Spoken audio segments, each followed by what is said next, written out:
اعوذ باللہ من الشیطان الرجیم بسم اللہ الرحمن الرحیم صلی اللہ علیہ حبیبہ سیدنا محمد وآلہ وصحبہ وبارک وسلم۔ سورۃ یاسین آیت نمبر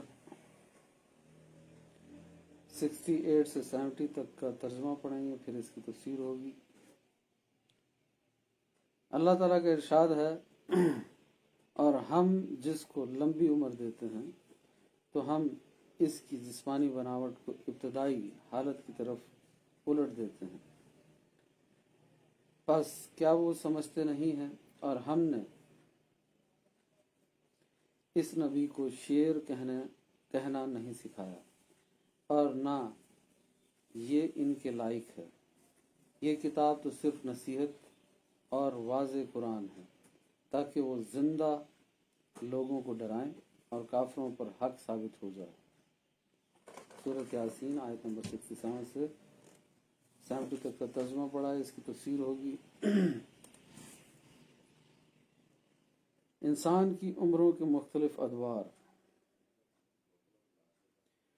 کفار یہ کہہ سکتے تھے کہ ہم دنیا میں بہت کم عرصہ رہے تھے، اگر ہم دنیا میں زیادہ عرصہ رہتے تو اے ہمارے رب، ہمارے ایمان و عمل میں کوئی کمی اور کوتاہی نہ ہوتی۔ اللہ تعالیٰ نے اس آیت میں ان کے اس عذر کا رد فرمایا ہے۔ اس کا خلاصہ یہ ہے کہ کیا تم کو یہ معلوم نہیں کہ تم دنیا میں اپنی عمر کے اس حصے تک پہنچے تھے جب تمہارے قوہ کمزور ہو چکے تھے، یعنی قوت کی جمع کو قوہ کہتے ہیں، قوہ کمزور ہو چکے تھے، اور ہم نے تم کو اتنی لمبی زندگی دی تھی جس میں تم اگر چاہتے تو غور و فکر کر کے ایمان لا سکتے تھے اور نیک اعمال کر سکتے تھے، جیسا کہ اس آیت میں فرمایا ہے۔ سورۃ فاطر آیت نمبر 37۔ کیا ہم نے تمہیں اتنی عمر نہیں دی تھی جس میں جو شخص نصیحت قبول کرنا چاہتا وہ نصیحت قبول کر لیتا، اور تمہارے پاس عذاب سے ڈرانے والے بھی آ چکا تھا۔ تو جتنے بھی انسان کو عمر دی گئی ہے، وہ جتنی بھی دی گئی ہو، کم ہو یا زیادہ ہو، اتنی ضرور ہے وہ کہ اس میں نصیحت قبول کی جا سکتی ہے۔ کیا ہم نے تمہیں اتنی عمر نہیں دی تھی جس میں جو شخص نصیحت قبول کرنا چاہتا وہ نصیحت قبول کر لیتا، اور تمہارے پاس عذاب سے ڈرانے والا بھی آ چکا تھا۔ سورۃ فاطر آیت نمبر 37۔ اسی طرح اس آیت میں فرمایا، اور ہم جس کو لمبی عمر دیتے ہیں تو ہم اس کی جسمانی بناوٹ کو ابتدائی حالت کی طرف لوٹا دیتے ہیں۔ انسان کی زندگی مختلف ادوار میں گزرتی ہے، اور اس کے جسم پر متعدد اور مختلف کیفیات کا ترتب ہوتا ہے۔ اس کی ابتدا تراب یعنی مٹی سے ہوتی ہے، پھر یہ مٹی نبات یعنی سبزے کی شکل میں ڈھل جاتی ہے، اور سبزہ اس کی غذا بنتا ہے، اور غذا خون بناتی ہے، پھر نطفہ بنتا ہے، پھر نطفہ رحم میں جا کر علقہ جمع ہوا خون بن جاتا ہے، پھر مضغہ گوشت کی بوٹی بن جاتا ہے، پھر اس کو ہڈیاں پہنائی جاتی ہیں اور اس میں روح ڈال دی جاتی ہے، اور جب ماں کے پیٹ میں بچے کی شکل مکمل ہو جائے تو اس کو جنین کہتے ہیں، جب وضع حمل ہو جائے تو اس کو ولید کہتے ہیں، ماں کا دودھ پینے لگے تو اس کو رضیع کہتے ہیں، ٹھوس غذا کھانے لگے تو اس کو فطیم کہتے ہیں، کھیلنے کودنے کی عمر کو پہنچے تو اس کو سبی کہتے ہیں، آنکھ کو بھانے لگے تو اس کو غلام کہتے ہیں، چہرے پر سبزہ پھوٹنے لگے تو اس کو مراہق کہتے ہیں، بلوغت کو پہنچ جائے تو اس کو بالغ کہتے ہیں، جوان ہو جائے تو اس کو شاب کہتے ہیں، پختہ عمر ہو جائے تو اس کو رجل کہتے ہیں، جب 30 سال کی عمر ہو جائے تو اس کو کہول کہتے ہیں، اور 40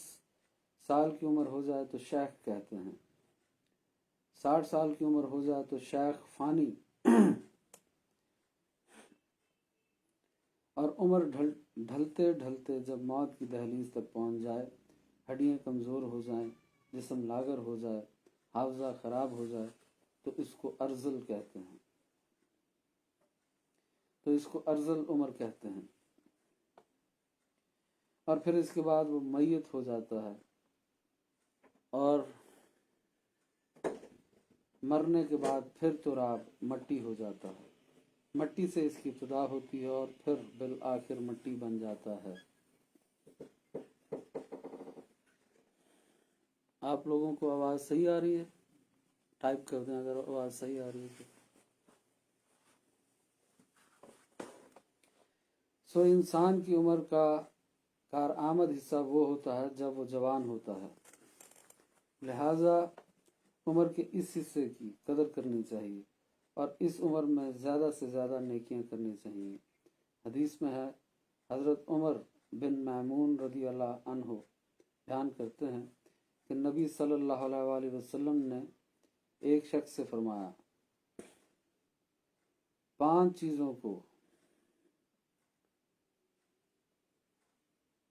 چیزوں کے آنے سے پہلے غنیمت جانو۔ اپنی زندگی کو موت آنے سے پہلے، اور اپنی فراغت کو اپنے مشغول ہونے سے پہلے، اور اپنی خوشحالی کو اپنی تنگ دستی سے پہلے، اور اپنی جوانی کو اپنے بڑھاپے سے پہلے، اور اپنی صحت کو اپنی بیماری سے پہلے۔ حضرت ابن مسعود رضی اللہ عنہ بیان کرتے ہیں کہ نبی صلی اللہ علیہ وسلم نے فرمایا، ابن آدم قیامت کے دن اس وقت تک اپنے رب کے سامنے سے اپنے قدم ہٹا نہیں سکے گا جب تک کہ اس سے 5 چیزوں کے متعلق سوال نہ کر لیا جائے۔ اس دن اس نے اپنی عمر کس چیز میں فنا کی؟ اللہ کے سامنے سے ہٹ نہیں سکے گا جب تک ان 5 سوالوں کا سوال نہ ہو، اس سے 5 چیزوں کے متعلق سوال نہ ہو۔ پہلا سوال تو یہ ہوگا کہ اپنی عمر کس چیز میں فنا کی، اس نے اپنی جوانی کو کن کاموں میں بوسیدہ کیا، یہ دوسرا سوال، اس نے کہاں سے مال حاصل کیا، یہ تیسرا، اور کن مصارف میں خرچ کیا، یہ چوتھا، اور اس نے اپنے علم کے مطابق کیا عمل کیا۔ یہ 5 سوال ہوں گے حشر میں، اور ان کا جواب مانگا جائے گا۔ انسان کی مختلف عمروں کے متعلق احادیث، حضرت انس رضی اللہ عنہ بیان کرتے ہیں کہ نبی صلی اللہ علیہ وسلم نے فرمایا، اللہ تعالیٰ جس شخص کی عمر اسلام میں 40 سال تک پہنچا دے، اللہ تعالیٰ اس سے کئی قسم کی بلاؤں کو دور کر دیتا ہے، جزام کو، برس کو، اور شیطان کے غضبناک کرنے کو۔ اور اللہ تعالیٰ جس شخص کی عمر اسلام میں 50 سال تک پہنچا دے، اللہ تعالیٰ اس پر حساب کو آسان کر دیتا ہے۔ حضرت انس رضی اللہ عنہ سے دوسری روایت ہے کہ اللہ تعالیٰ جس شخص کی عمر اسلام میں 50 سال تک پہنچا دے، اللہ تعالیٰ اس سے تخفیف کے ساتھ حساب لیتا ہے، یعنی رعایت کے ساتھ حساب ہوگا۔ جس شخص کی عمر 50 سال کو پہنچ گئی، اس کے ساتھ رعایت کے ساتھ حساب ہوگا، کرم کی بات، اور اس کو اللہ کی طرف ایسی توبہ اور رجوع عطا فرماتا ہے جو اس کو پسند ہے۔ اور جس شخص کی عمر اللہ تعالیٰ اسلام میں 70 سال تک پہنچا دے، اس سے تمام آسمان والے اور زمین والے محبت کرتے ہیں۔ اور جس شخص کی عمر اللہ تعالیٰ اسلام میں 80 سال تک پہنچا دے، اللہ تعالیٰ اس کے گناہ مٹا دیتا ہے اور اس کی نیکیاں لکھ دیتا ہے۔ اور جس شخص کی عمر اللہ تعالیٰ اسلام میں 90 سال تک پہنچا دے تو اللہ تعالیٰ اس کے گناہ بخش دیتا ہے، اور وہ زمین میں اللہ تعالیٰ کا قیدی ہے، اور قیامت کے دن وہ اپنے گھر والوں کی شفاعت کرے گا۔ حضرت ابو ہریرہ رضی اللہ عنہ بیان کرتے ہیں کہ نبی صلی اللہ علیہ وسلم نے فرمایا، اللہ تعالیٰ نے جس شخص کی عمر 60 سال تک پہنچا دی تو اللہ تعالیٰ نے اس پر حجت پوری کر دی اور اس کا کوئی عذر باقی نہیں رہا۔ حضرت سہل بن سعد رضی اللہ عنہ بیان کرتے ہیں کہ اللہ تعالیٰ نے جس شخص کی عمر 70 سال تک پہنچا دی تو اس عمر میں اس پر اپنی حجت پوری کر دی اور اس کا کوئی عذر نہیں رہا۔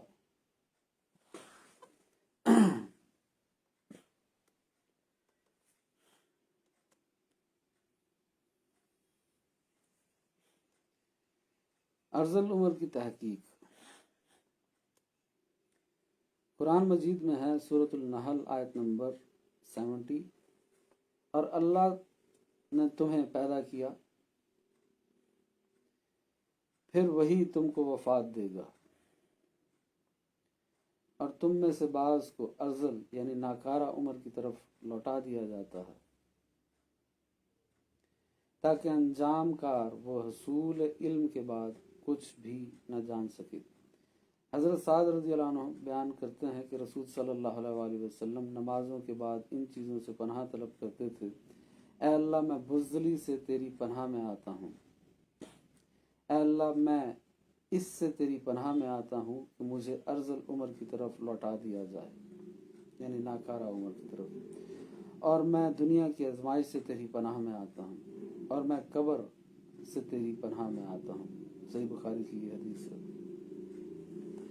تو نبی پاک صلی اللہ علیہ وسلم نمازوں کے بعد ان چیزوں سے پناہ طلب کرتے تھے، دعا مانگا کرتے تھے اللہ پاک سے کہ یا اللہ مجھے بزدلی سے بچانا، اور بالکل جو 70 سال کی عمر ہے یعنی ارذل ناکارہ عمر ہے، اس عمر سے بھی پناہ دینا، اور دنیا کی آزمائشوں سے بھی پناہ دینا، اور قبر عذاب سے بھی محفوظ رکھنا، عذاب قبر سے۔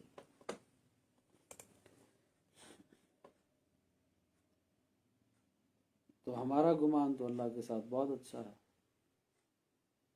اللہ پاک نے فرمایا میں تم سے تمہارے گمان کے مطابق ملتا ہوں۔ اس حدیث سے اتنی غلط فہمی لوگوں نے پال رکھی ہے۔ ہمارا گمان بڑا اچھا ہے اللہ کے ساتھ، اس لیے بخشش ہو جائے گی۔ اس کی میں بہت دفعہ تشریح کر چکا ہوں، میں ابھی اس کی تشریح نہیں کرنے والا، پر میں یہ کہہ رہا ہوں کہ آپ کا گمان زیادہ اچھا ہے یا نبی پاک صلی اللہ علیہ وسلم کا گمان اللہ سے زیادہ اچھا ہے؟ تو نبی پاک صلی اللہ علیہ وسلم کا گمان سب سے زیادہ بہترین ہے تمام مخلوقات میں۔ پھر بھی وہ کیا کہہ رہے ہیں؟ یا اللہ مجھے عذاب قبر سے محفوظ رکھنا۔ آپ کہہ رہے ہیں ہمارا گمان اتنا اچھا ہے کہ قبر میں تو نبی پاک تشریف لائیں گے، ہمیں کیا ہونا ہے، کامل مرشد آئے گا۔ نبی پاک کا گمان نہیں اچھا ہے، توبہ نعوذ باللہ، کیا کہیں گے آپ؟ اس لیے ایسی باتیں نہیں کرنی چاہیے، توبہ کرنی چاہیے، خوف کرنا چاہیے کہ میں جیسا گمان کروں گا ویسے اللہ پیش آئے گا۔ نبی پاک تو آئیں گے قبر میں، وہ تو آئیں گے۔ تو نبی پاک صلی اللہ علیہ وسلم جب خود قبر میں جا رہے ہیں تو کیا فرما رہے ہیں؟ جاتے وقت کیا فرما رہے ہیں؟ نہیں، زندگی میں کیا کر رہے ہیں؟ ہر نماز کے بعد یہ دعا کر رہے ہیں کہ عذاب قبر سے محفوظ رکھنا۔ اور جو ابھی لوگ نکل آئے ہیں کچھ جو حدیثوں کا انکار کرتے ہیں، وہ کہتے ہیں عذاب قبر تو کچھ ہے ہی نہیں، قبر میں جا کے صرف سو جانا ہے، یہ تو آرام گاہیں ہیں۔ تو جس پر دین نازل ہوا ہے، جس پر قرآن نازل ہوا ہے، جس ہستی پر، نبی پاک صلی اللہ علیہ وسلم پر، وہ تو فرمایا کہ عذاب قبر ہے۔ اور آج کے لوگ جنہوں نے ابھی جمعہ 8 دن ہوئے کتابیں پڑھنا شروع کی، وہ یہ کہیں کہ عذاب قبر کچھ نہیں ہوتا، وہاں تو بس جا کے سو جانا ہے۔ ایسی باتیں نہیں کرنی چاہیے۔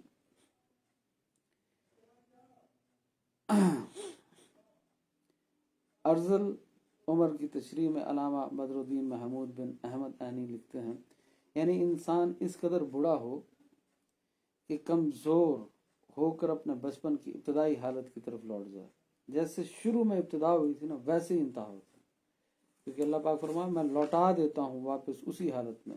اور ہم جس کو لمبی عمر دیتے ہیں تو ہم اس کی جسمانی بناوٹ کو ابتدائی حالت کی طرف الٹ دیتے ہیں، یعنی ویسی لوٹا دیتے ہیں، وہ ویسی پرانی حالت پہ چلا جاتا ہے۔ یعنی انسان اس قدر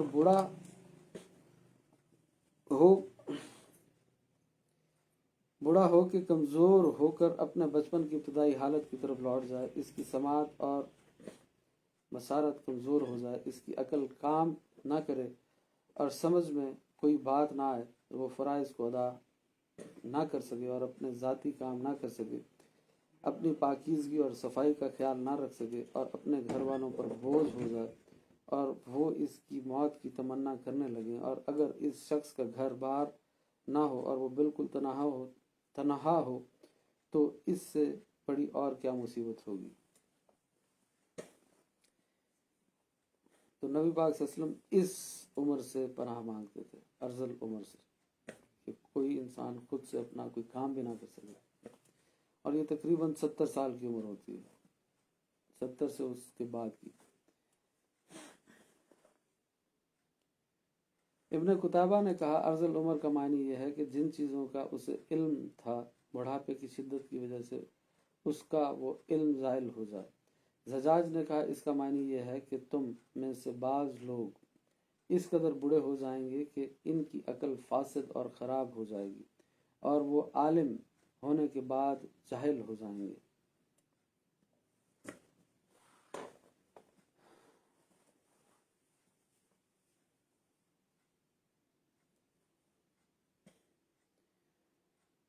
علماء، عاملین اور اولیاء اللہ کا ڈھلتی ہوئی عمر میں ارذل عمر کے اثرات سے محفوظ رہنا۔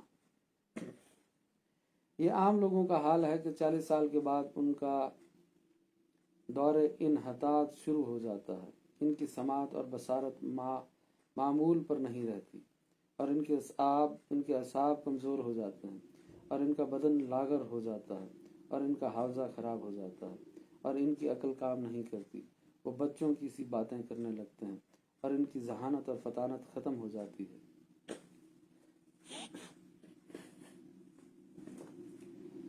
اور جن لوگوں پر اللہ تعالیٰ کا خصوصی کرم ہوتا ہے جیسے علماء اور اولیاء اللہ ہیں، وہ 60 سال کے بعد بھی مضبوط اور توانا ہوتے ہیں، ان کے حواس قائم رہتے ہیں اور ان کا بدن متحرک اور فعال ہوتا ہے، ان کے اعصاب قوی اور ان کی عقل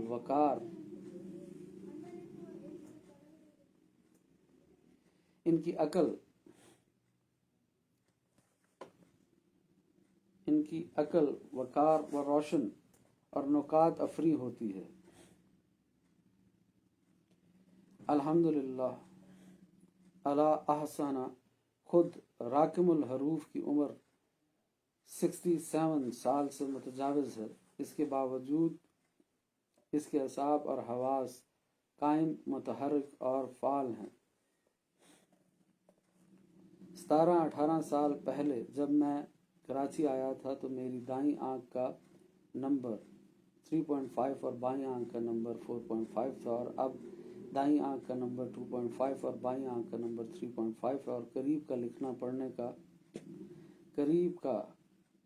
لکھنے پڑھنے کا کام میں چشمے کے بغیر کر لیتا ہوں۔ 1985 سے شوگر، ہائی بلڈ پریشر اور کولیسٹرول کی زیادتی کا عارضہ ہے، اس کے باوجود اللہ تعالیٰ کے فضل و کرم سے حافظہ صحیح ہے۔ ان عوارض کی وجہ سے کوئی توانائی بخش غذا نہیں کھا سکتا۔ براؤن بریڈ کے 2 یا 3 سلائس اور بغیر گوشت کے ابلی ہوئی سبزی پر گزارا ہے۔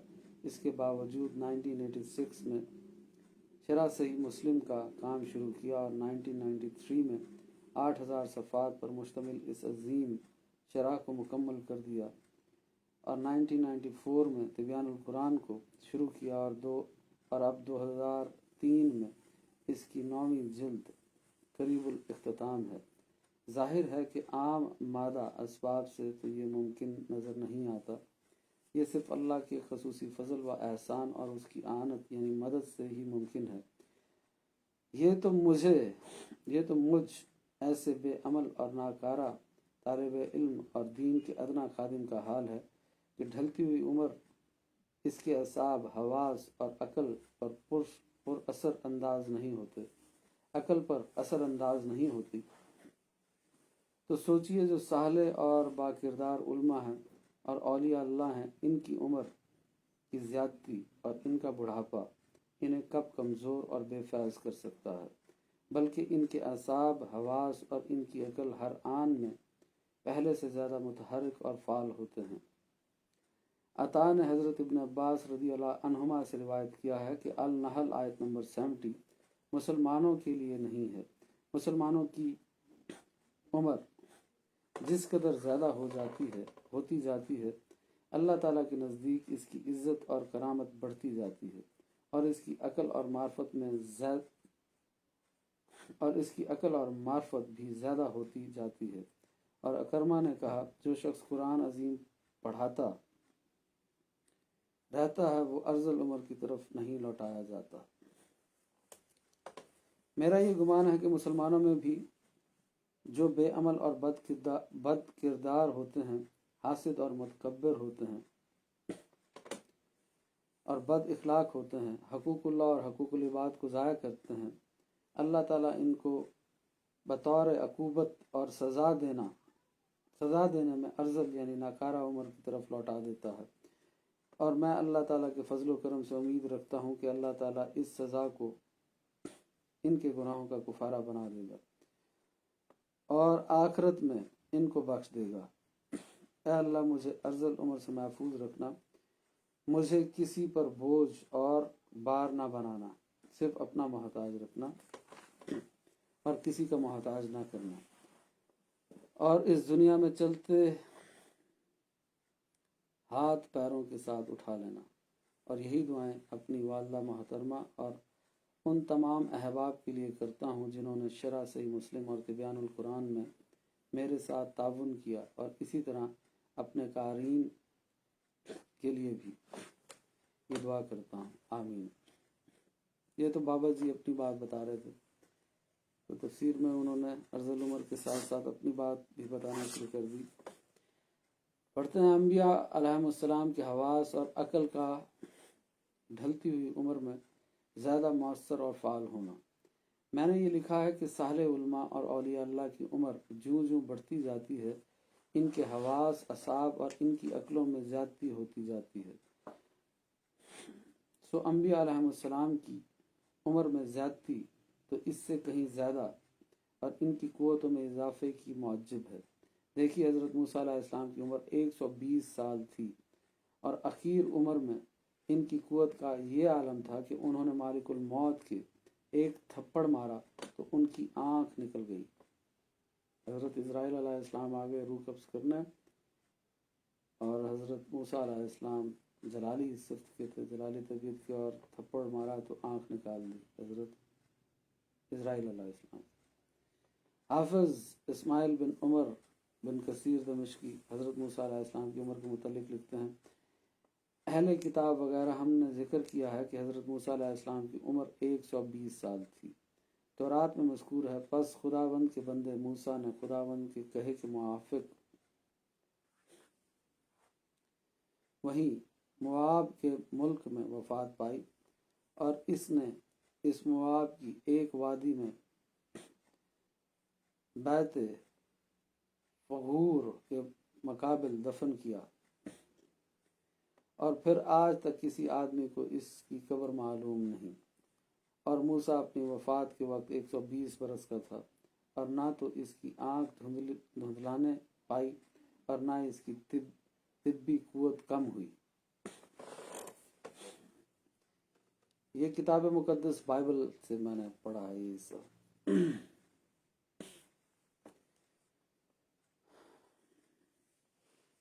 تو حضرت موسیٰ علیہ السلام کی قبر کا کسی کو علم نہیں ہے۔ نبی پاک صلی اللہ علیہ وسلم کو حضرت موسیٰ علیہ السلام کی قبر کا علم تھا، اور انہوں نے بتایا بھی کہ اتنے فاصلے پہ ہے وہ، کہ اگر میں یہاں سے پتھر پھینکوں تو اتنے فاصلے پر ہے وہ، یعنی اگر میں بیت المقدس میں کھڑے ہو کے پتھر پھینکوں تو وہ جہاں پر جا کے گرے گا اتنے فاصلے پر حضرت موسیٰ کی قبر ہے۔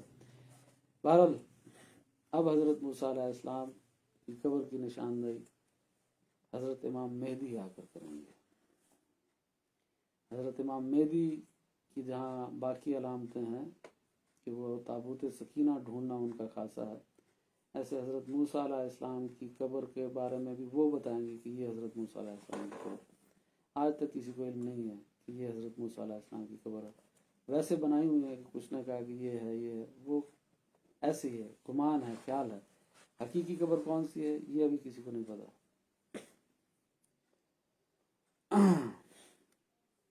اور مالک الموت کو تھپڑ مار کر ان کی آنکھ نکالنے کا واقعہ اس حدیث میں ہے۔ حضرت ابو ہریرہ رضی اللہ عنہ بیان کرتے ہیں کہ مالک الموت حضرت موسیٰ علیہ السلام کے پاس بھیجا گیا۔ جب وہ ان کے پاس پہنچے تو حضرت موسیٰ نے ان کو تھپڑ مارا اور ان کی آنکھ نکال دی۔ مالک الموت اپنے رب کے پاس واپس گیا اور کہا، تو نے مجھے ایسے بندے کی طرف بھیجا ہے جو مرنے کا ارادہ نہیں کرتا۔ اللہ تعالیٰ نے ان کی آنکھ لوٹا دی اور فرمایا، اس کے پاس جا کر کہو کہ اپنے ہاتھ بیل کی پشت پر رکھ دیں، اور جتنے بال ان کے ہاتھ کے نیچے آئیں گے اتنے سال ان کی عمر بڑھا دی جائے گی۔